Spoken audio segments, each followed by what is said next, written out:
Hey lovely peeps, in this Teach Law revision video we're going to look at precedent and specifically the principle of stare decisis or stare decisis, however your teacher pronounces it.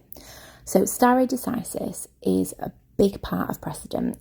The Latin translation means to stand by what has been decided.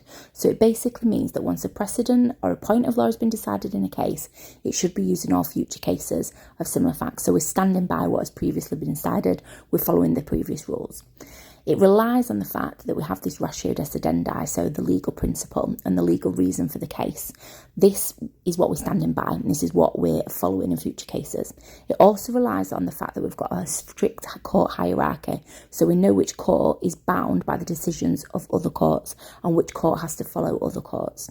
It also relies on law reports, because to be able to stand by what has been decided, we need to know what has been decided in previous cases, and judges find it from law reports.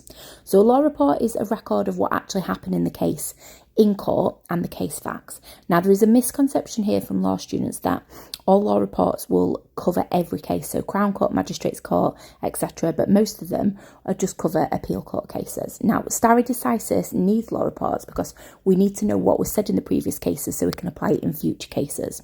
So a law report covers these things. It covers the case facts, so actually what happened in the case, do the judicial reasoning, the legal principle, so the thing that we're going to be following, the ratio decidendi, other things said, dissenting judgments, and the outcome of the case. Now, it's really important that judges have got access to law reports so they can stand by what has been previously decided. Stare decisis always relies on a court hierarchy too. So we need to know which courts are bound by the decisions of other courts. So in our legal system, the higher courts in our legal system will bind the lower courts. That means the decisions of the higher courts, the lower courts have to follow these decisions, and they cannot change or create precedents. This is just for higher courts to do.